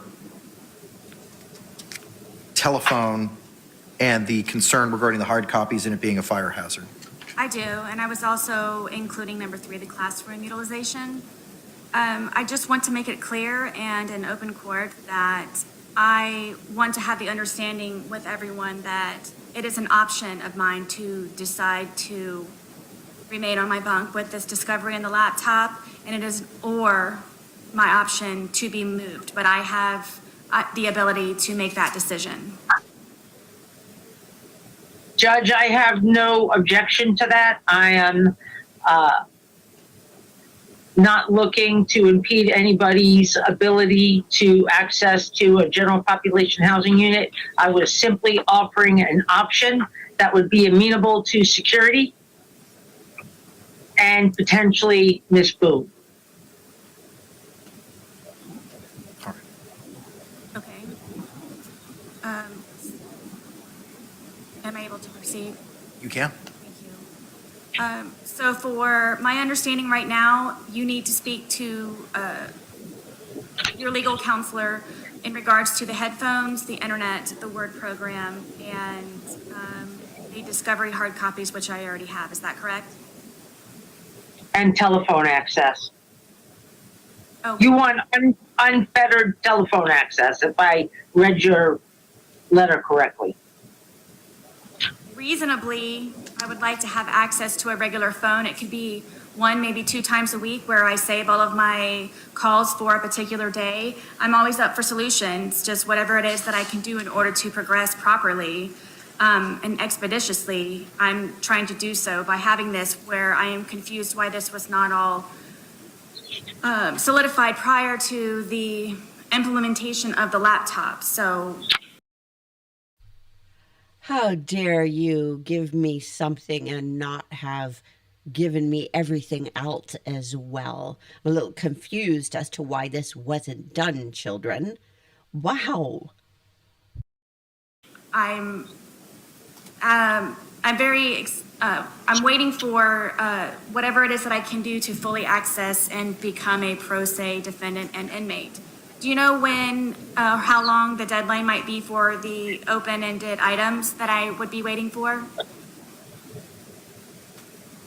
Judge, this is Scott Chapman.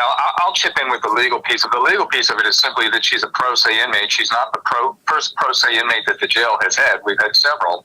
And the issue is whether or not there's any constitutional or statutory violation with what we provide pro se inmates. And I would argue that there's not.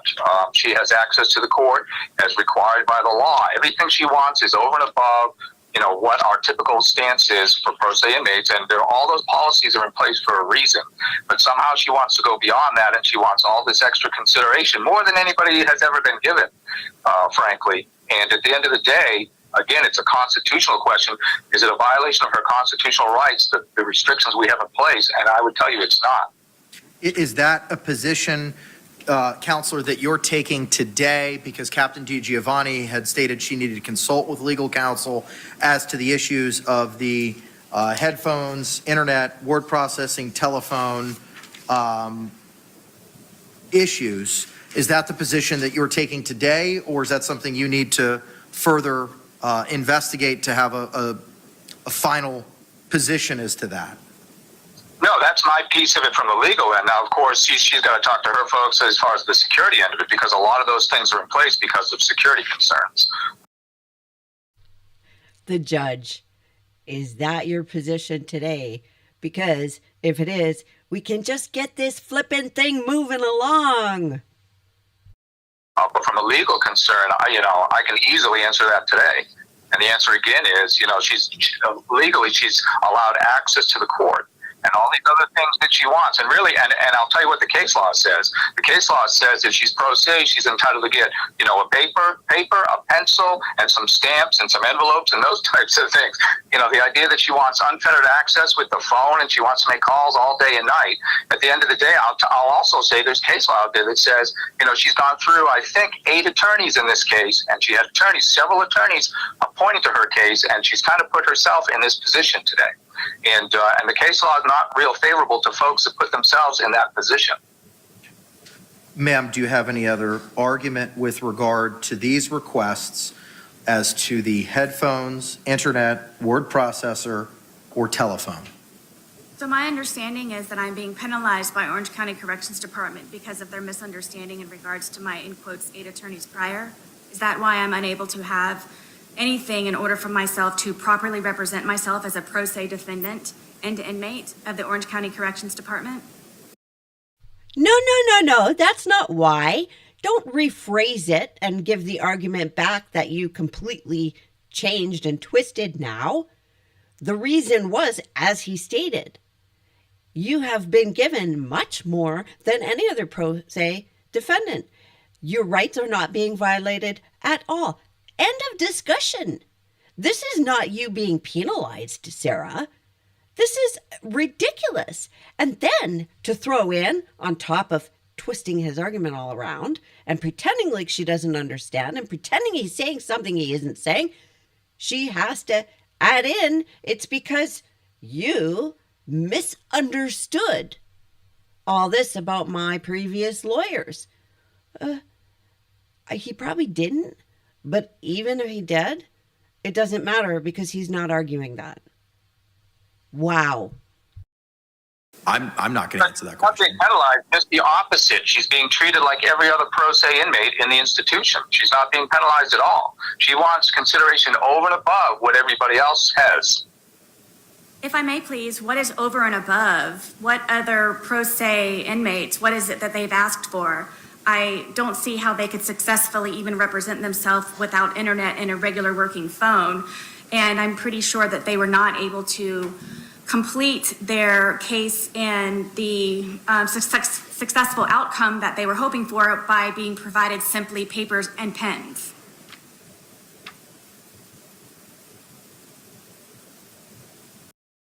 Wonder if he's looking up the cases right now to cite to her. of all the ones who did defend themselves without any internet.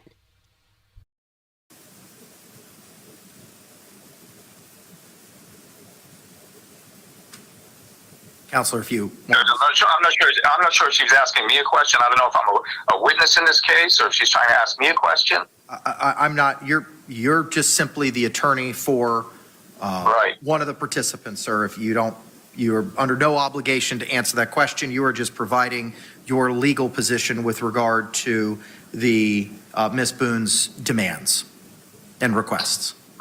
They're simply requests, and I'm not sure who it might be that could answer my question, please, in regards to what prior or present other pro se defendants and inmates have requested, so I might have a guideline of something to go with forward. And I, again, do not know what is above and beyond simply asking for more than paper and pens.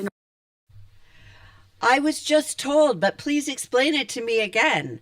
And I want an answer. I mean, you guys are all responsible somehow for answering my questions. I have a law library and everything, but hey, no, I have you, and you are my toys right now. My gosh! And yeah, what's over and above? What did they ask for? It doesn't matter. It doesn't matter what they asked for or what they didn't ask for or none of it. It matters what the law is, and it matters that her rights are not being violated. That really does matter. And they're not. And can she not conceive of a world before the internet? In order to properly and rightfully and lawfully represent myself. Counselor, to the extent you want to respond to that, you can. Yeah, I mean, Judge, like I said, we've got tons of pro se inmates that have come through, that are there right now, that have come through the jail, and they get standard treatment. And she wants a lot of things that are over and above that. For instance, again, unfettered phone calls. She wants to keep things in her cell that she can't normally keep, that they wouldn't allow folks to keep. So there's a lot of issues. I mean, that's a wide open question. But, can I speak to everything that everybody's got in the past? How many pro se inmates we've had that have come through the institution? No, but I can tell you that, we could probably find plenty of examples if need be as to what people have received in the past. And it's nothing close to what she's requiring or requesting today. Okay. Ma'am, with regard to your state, do you have any position with regard to any of these matters we've addressed? Okay, thank you. All right, ma'am. So with regard to your request as to the laptop, this jail will be able to accommodate your request, and those extensions will be provided as placed previously on the record. With regard to your request to hold the USB drives in your own personal lockup, for the reasons identified by counsel Chevenel, it's a matter of security and the protocol which secures, controls inventories, and ensures in good working order the USB drives will be complied with, so that request will not be accommodated. Your request for a classroom similarly cannot be accommodated for the reasons identified by Captain DiGiovanni on the record. However, there is an alternative housing offer that can be provided for you.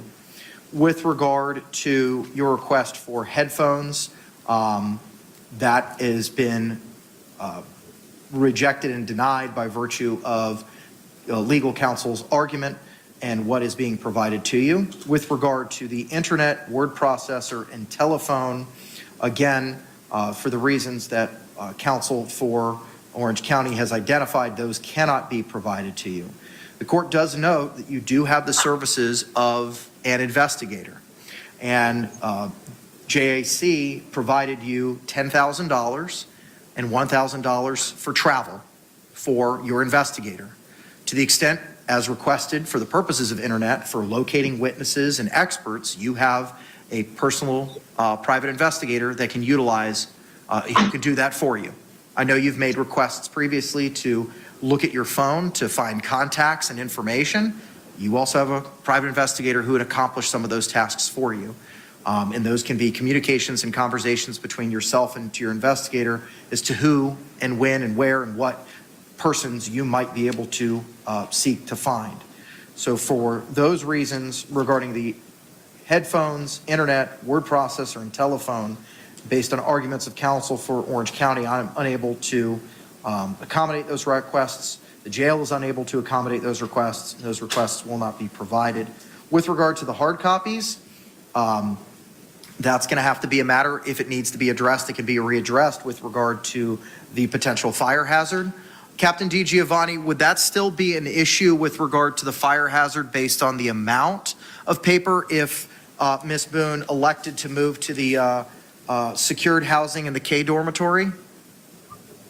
Yeah, it's basically the Florida Model Jail Standard 7.12. The officer in charge or designee shall determine what personal items may be kept in the cell or stored with the inmate. However, an inmate shall be allowed to retain a reasonable amount of personal property, including but not limited to his or her legal material, personal hygiene items, writing paper, and writing instrument, and authorized reading materials in reasonable quantities as approved by the officer in charge or designee. Personal items will be kept in an orderly manner. Fire potential is reduced by limiting the amount of personal property in the cells. So it is the sheer volume of paper, and that is what I need to conduct an evaluation from. Now, in Ms. Boone's letter, if you give me one moment.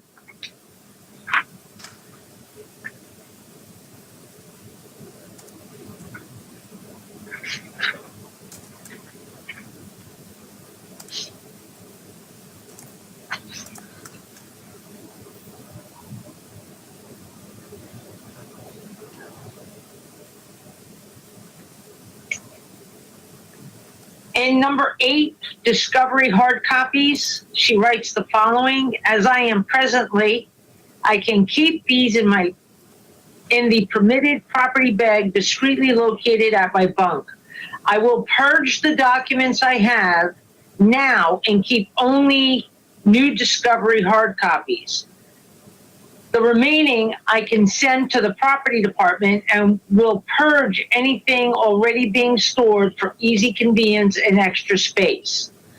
I'm willing to see what she's going to purge and send to property, but at the end, I have to reduce any fire liability to the building in order to maintain security and safety for the 399 other inmates that I have here, along with the almost 100 or so assigned staff, civilian and certified.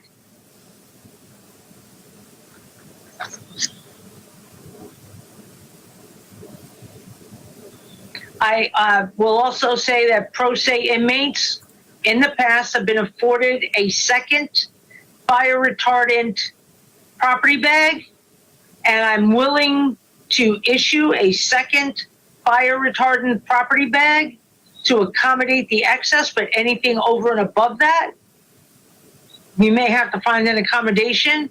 And based on the willingness of the letter that Ms. Boone has written, she articulates clearly that she's willing to purge and send to property any paper that's over and above. Do you have any questions? And no, go ahead. And I can have that second property bag upon her return this evening. Okay.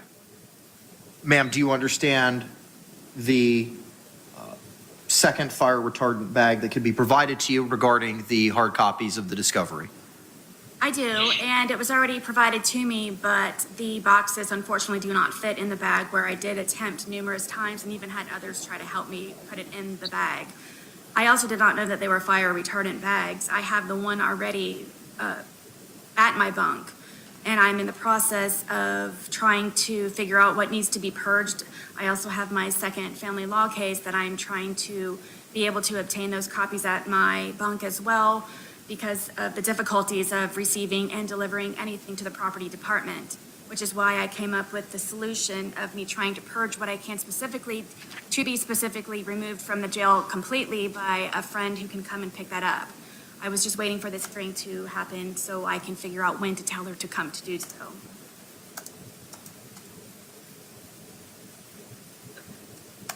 So is that accommodation acceptable? It is. I returned the second fire retardant bag, property bag, because I didn't want to have anything extra on top of my extra already. And it is not able to be used for anything that I can put in there where I already have everything in the boxes in the one bag already being occupied. Are you satisfied then with regard to the treatment, for lack of a better word, of the hard copies? What do you mean by that? Sure. Are you, the procedure for having them stored and where they're kept is identified today? Is that acceptable to you? Meaning I can have them where I have them now? That's my understanding. Judge, may I say something here? Sure. Okay, and thank you for allowing me the interruption. The cardboard boxes are not authorized by the fire marshal. The fire retardant bags are. So the documents are going to have to come out of the cardboard box and into the fire retardant bags. Ms. Boone? I would have to figure that out for the voluminous amount of paperwork that are contained in those two boxes. And there is no way to organize or separate. So it would just be a large mass amount of papers. So if I may, in the meantime, try to come up with some type of organizational structure of those two fire retardant bags with my hard copy discovery enclosed in those. If I could please do so. It's a violation of the fire code as far as I'm understanding here. You can't have the boxes. You can have your papers. You can't have the boxes. What the fire codes are, people's safety, what the rules are, what the law is, none of it matters. All that matters to her is what she needs. Oh, well, I need to figure out how to organize that. You know, instead of working that out, maybe just take the gift you were given with all of this disclosure or discovery on the USB drives, go through your stuff, get some pads of paper and make your notes and organize those notes, because everything is already organized within those USB drives. It's all there. It's easily searchable, right? Instead of masses of papers in a bag. And focus on taking your notes and preparing your defense and understanding everything that's in there.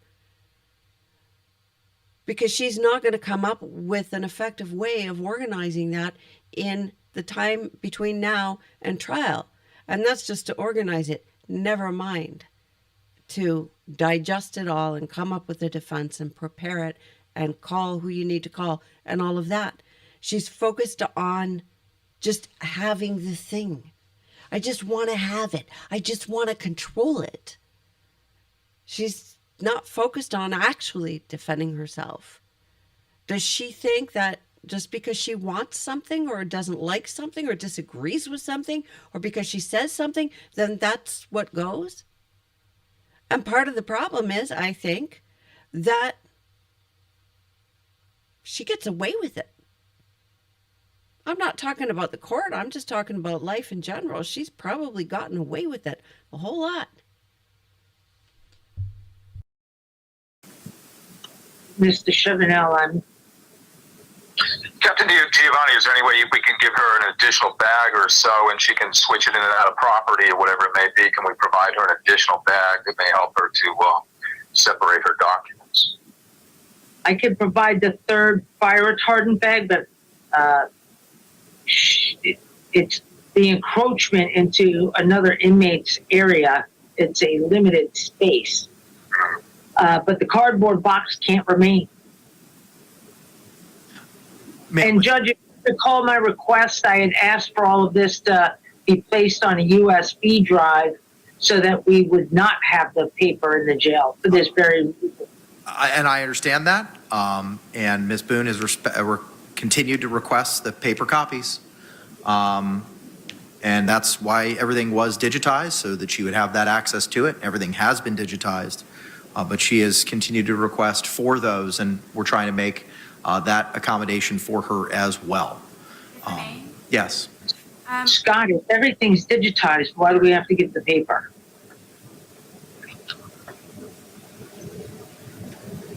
That's up to her if she wants paper or not. That's fine. All right. it was never my decision to have anything digitized in the first place, and nonetheless, it's being put on a laptop that is not even fully accessible because some of the programs do not work, which I have not had the time yet to continue to go through everything that are on the USB drives. And that being not my decision, and nonetheless, and most important to me, they are limited and restricted to particular time periods. When those laptop times are closed for the day, I can therefore pick up the hard copy discovery, be it in a fire retardant bag or in a cardboard box or whatever else it is that I'm able to keep them there at my bunk. I have that as Plan B when Plan A is closed. Judge, if I might be able to offer a resolution here. Okay, what do we got? Was the discovery that Miss Boone received, was it just a stack of papers in the box, or was there any type of manila envelope or filing separation system? I haven't looked at them. I haven't copied them. They were opened in court back in, I think, June 28th, when we had the hearing where the court found that Ms. Boone had forfeited her right to court-appointed counsel and alternatively have waived that right by virtue of her conduct. I believe the box was open at that time, and there may be manila folders for some of the items, but I can't speak to all of it. I haven't reviewed it. I'm not able to review it. Would Miss Boone be able to indicate whether the paper is free-flowing paper, or was it bound in some way? Ms. Cashman had represented that all staples had been removed and all paper clips had been removed. Ms. Boone, It is a mass amount of paper. are there dividers? Are there manila folders? There, I believe, are 2 manila envelopes that have contents inside. And everything else is just free paper? As far as my understanding is, yes. I've not been able to fully dive into the boxes quite yet because 2 manila envelopes that have contents inside? Oh, not paper? Or is it paper? of waiting for information for this. But I can further explore once I return back to the dorm. I can provide some manila folders without any type of clasp or string in order to get the cardboard boxes out of the building. I understand, and that would be appropriate. I don't know if I'm limited to a certain amount on top of the specified pen and papers I am able to have. My question is, I would like to know also, please, for the reasonable quantities that you quoted earlier in regards to the amount of paper, is that the definition that you provided, is that for the enclosed housing area, or is this also for general population? Ma'am, I'm responsible for, based on the Florida Model Jail Standards, to reduce the amount of paper clutter in all living spaces. It's not specific to just your housing unit. Thank you. So Captain DiGiovanni, does that now, can she switch out and get things out of the property within reason if there's additional documents in her property? Through the request form, if she, we're going to authorize the second fire retardant bag. We're going to offer some manila envelopes without a metal clasp or string so that she could get everything into the fire retardant bags. And then we're going to remove the cardboard boxes, which are what becomes or is the fire risk, because it is not authorized or recognized as a, fire retardant item based on the fire marshal. The only thing that they consider fire retardant is the bag, and again, I will provide that. And then anything in excess, she could send to the property room. Well, and then upon her need for it, she could write a request to the property room, and the property room will bring it over. But she'll have to swap it out. I'm amenable to her keeping her documentation. I'm not looking to take anything away from her, but it has to be in accordance with, fire marshal and policy. I understand, and I would be happy to comply with the extra bag and the manila envelopes for separators in regards to that. So ma'am, if the jail was to provide you those manila folders for the hard copies and a third fire retardant bag, is that acceptable? It is, if I do conclude that I need anything additional in order for them to be able to be held together in regards to some type of rubber band or some type elastic, something to be able to bind the paperwork together. She just offered the envelopes, for Pete's sakes. This is unbelievable that court time is being taken up with this nonsense. This should not be in front of the court at all. This is a discussion and a negotiation between the inmate, hey puppy, the inmate and the jail. It's ridiculous. And the prosecutor, who has other cases, and the judge who has other cases, have to sit here through all of this nonsense because she is so freaking entitled. Is that a possibility? I didn't hear the question. You may have to speak more clearly into the microphone in front of you, ma'am. Would I be able to, please, if I needed, to have a type of rubber band or some kind of elastic in order to bind? No. And I know, Captain, that you are aware the courtroom is not in regards to the property bags that you all do supply.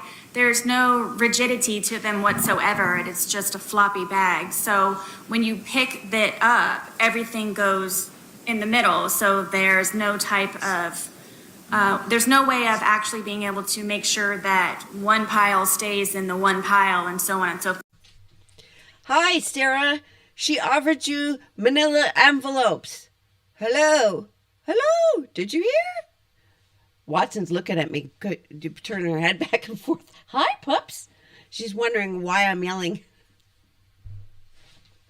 Do you have any suggestions other than manila folders that I might be able to utilize in order to keep those together? The purpose of the manila envelopes is that you would put the paper in the manila envelope, and that manila envelope keep the paper in order. Okay, so they're envelopes, not folders. Correct. Thank you. Ma'am, is that acceptable to you? And is there anything else we need to address with regard to the hard copies? Not in regards to the hard copies, no. Okay, all right. Is there anything else, ma'am, that we need to address today, Ms. Boone? Yes, please, if I may conclude with the remaining amount of questions that I have in regards to my requests. Sure. Is it Mr. Chevamel? Yes. Could you please provide me with the protocol or policy that you all have, a guideline for me to follow, please, in regards to what previous pro se inmates may have had access to and be able to utilize? Do you have anything in writing? Wait a minute. Sorry, puppy. This is unbelievable. Could you imagine being in court and saying to somebody else's lawyer, can you please provide me these things? Here, mail them to me. Oh, and take my dry cleaning while you're at it. Crikey, she's unreal.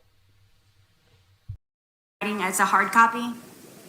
We'll have to check on that. You asked for, you're making a public records request? I'm sorry? Are you making a public records request? I'm unclear of your question. I was just asking if Orange County I'm unclear of your question. I asked you for something. Aren't you all here to serve me? What do you mean you don't understand?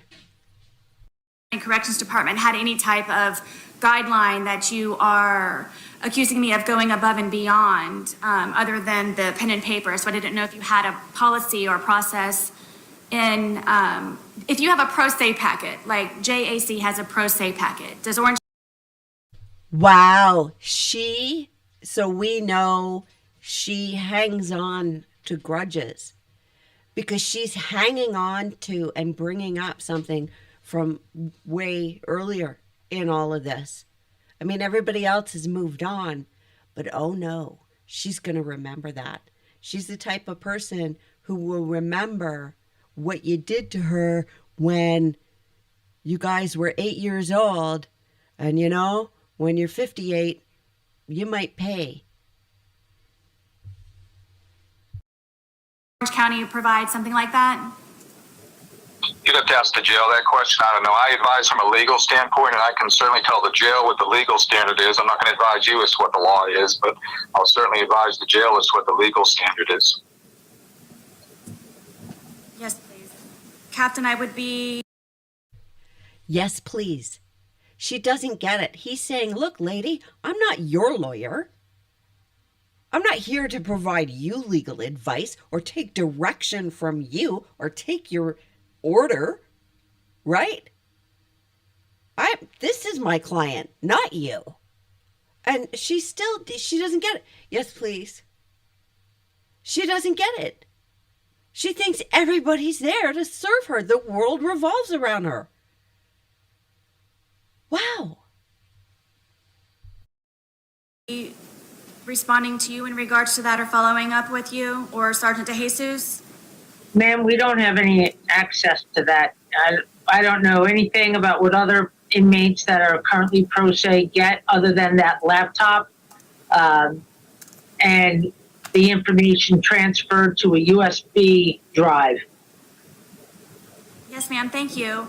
And Mr. Shabamel, you repeated that I have access to the court. Could you please define to me what your access to the court is for me? Yeah, I'm going to object. I'm not a witness in this case. I'm really counsel for the jail, so it's really not appropriate to ask me questions. I know I've entertained a few, but I'm really not required to answer any. Ma'am, he's not in a position to answer those questions. Could you please answer who might be able to? Because I am in desperate need to view the case docket, which requires internet, and I am still waiting for any documents that you have mailed to me. I am unprepared, it seems, every single time now sitting here at the counselor's table with not the same information and opportunity and advantage as everyone else in the courtroom because I am what? Pro se? How about this? Not every advantage because you didn't get the education. You don't have a legal education. You don't have that background. You don't have that experience. And that's why you use a lawyer and actually listen to the lawyer instead of arguing with them all the time. And unprepared, well, you know, sometimes that's willful, maybe not intentional, but willful. There's a willful blindness that happens. And there's this whole thing that, well, I'm just going to say what I want and it should be given to me. I shouldn't have to actually make sense or formulate an argument that's coherent. I could just say, I just think that's wrong and I don't like it. Therefore, regardless of what the law or precedent says, what I say should go because I don't like it. Could you imagine if the whole world worked that way? am waiting for the mail. So I didn't know if anyone had any other suggestion of how I might be able to receive those more expeditiously and in a timely fashion so I can be prepared in order to properly defend myself in apparently more than one way for every time that I'm here in the courtroom and something new is presented to me as a surprise. So I'm just trying to avoid those. Items will continue to be mailed with you mailed to you at the appropriate address as required by the rules of judicial administration and general practice. So if I may please clarify, my understanding is the only way that I can receive anything is through United States Postal Service. I'm not going to answer that question because that would be me potentially providing you legal advice. But what I can tell you is that items will still continue to be mailed to you as required by those rules. If I may please just make sure that everyone is aware that I cannot be properly prepared, as you can see now and prior. I just want to make sure that everyone is aware and understands that. Ma'am, for the reasons that we've discussed previously, I understand that. You're entitled to that opinion as to your pro se representation of yourself. Anything else that we need to address today? Ma'am? Yes, please, Your Honor. I have a motion that I would like to submit, please. Okay. Is there anything else that the jail needs to participate in with regard to this hearing? Captain, would I be following up with you, or who would I be speaking to when I return to the dorm? In regards to what? I'm wondering in regards to the guideline and when and how the discovery hard copies, will the property bags be waiting for me when I return? I will take care of that with my supervisors that are on shift. Yes. We will need the cardboard box so that we can dispose of that properly. Yes, ma'am. And if I may, do you know why it was not approved prior when a supervisor was the one who delivered it to me? Do you know why it was that you gave me a benefit? Huh? You gave me a benefit, so you can't take it away now. You gave me leeway, so, that's no good, so no takebacks, right? And she's, again, talking to this woman like she's a 5-year-old who's being scolded. And can you tell me why this was done this way? Huh? Explain yourself. What difference does it make? What difference is it going to make? I have no information about even the amount of hard copies. I didn't even know that came into the jail because my conversation has always been that everything would be digitized and that we would have no hard copies so I could be in compliance with the Florida Model Jail Standards, Orange County Fire Marshal, and our policies and procedures regarding excess amount of paper. Yes, ma'am, I understand. Thank you very much for your time, and Sergeant DeJesus and Mr. Shebamel. Are they free to leave? Yes, thank you. State? All right. Thank you all very much. She must be loving this. They can't leave until she consents to that. She must be loving that. There's something about it that makes me mad. I know that is proper procedure, that because she's her own lawyer, so to speak, they can't just release people without asking her.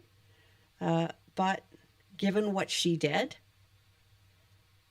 just the fact that she gets to yet again or yet still decide when somebody can be released gets under my skin. Ma'am, you made reference to another motion or something else that you had. Yes, I have a motion. Okay, if you can hand it to the deputy behind you. Deputy, can you hand it to the state? State, you can take a look at it and then I will.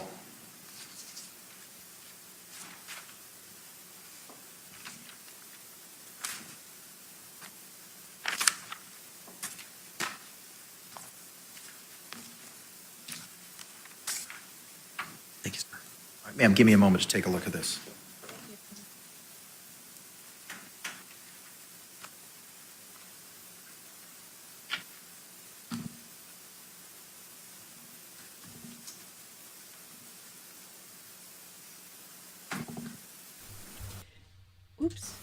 It will be interesting to see if she did that in accordance with what the JAC sent her, if she used any templates or anything.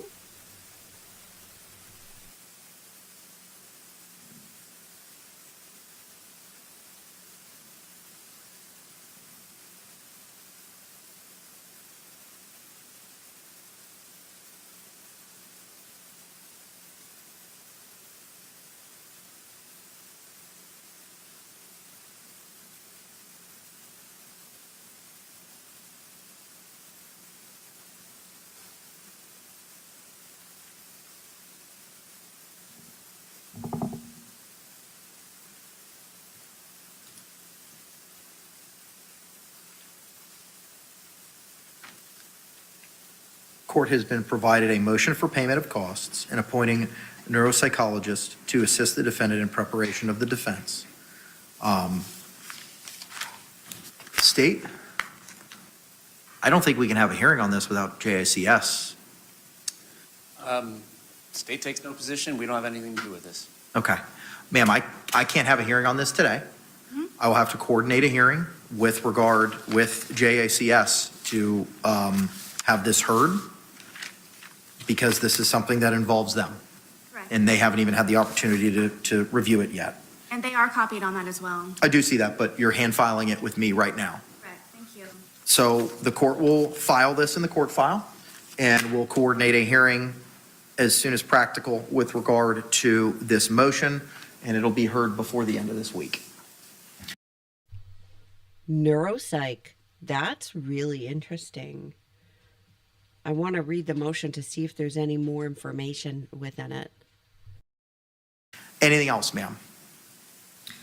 Just to confirm, please, for the next deadline for my responsibility to meet would be the August 23rd for the objections to the state's USB drive that they provided. As identified in the court's order, that is the deadline.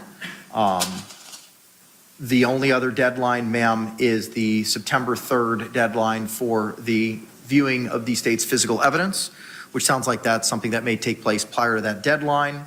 As you may recall, you will have 14 days after that evidence viewing to tender any of your objections in writing to the court, 14 days thereafter, and that will be extended for good cause shown. Anything else, State? Not from the state. Ma'am, anything else? No, Your Honor. All right, we'll return Ms. Boone back to the custody of the Orange County Jail, and we'll coordinate the hearing appropriately. Thank you all very much. Forgive me. In order possibly for a solution for me to know about the hearing, especially for the one regarding the JAC, is it possible for you please to relay it to Mr. Lane and he can tell me sooner than the mail?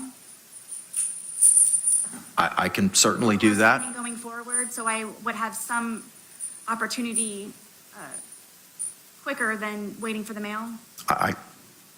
I can certainly advise him of that, or my office can. I would suggest both, Your Honor. Sure. Okay, I understand. All right, just so for recap purposes, with regard to the motions to intervene as first addressed this afternoon, the court orders that the defendant has failed to meet the burden of producing evidence and proving by a greater weight of the evidence that closure is necessary as required by Miami Herald Publishing Co. versus Lewis, 426 Southern 2nd, 1 at pinpoint 8 by the Florida Supreme Court 1982. As such, the defendant's requested closure of the state's physical evidence viewing with the state and defendant set for September 3, 2024 at 9 a.m. is denied. With regard to the other items that were discussed today, defendant and state agreed to an alternative arrangement as placed on the record on August 14, 2024 regarding the viewing of the state's physical evidence as tendered in open court on August 9, 2024. The state shall prepare for all parties to execute a notice reflecting when the evidence viewing took place and the length of time that the evidence viewing took place. The state shall file with the court the executed notice after the viewing of the state's physical evidence takes place. Defendant's request regarding extending the laptop time has been agreed to by Orange County. The times have been extended as follows: Sunday through Thursday, 8 p.m. to 10 p.m., and Friday and Saturday, 8 p.m. to 11 p.m. as follows. Given a hard copy or hand delivered a copy of these orders. Okay, that was it. You've already heard those orders. That's all I've got for you for now. Oh, except one thing. Billy Lane is well on his way to being Sarah's personal assistant. And they should be careful because JAC only covers investigative duties, not paralegal or secretarial duties. That's all I've got for you for now. Trust your gut. I'll see you in the comments.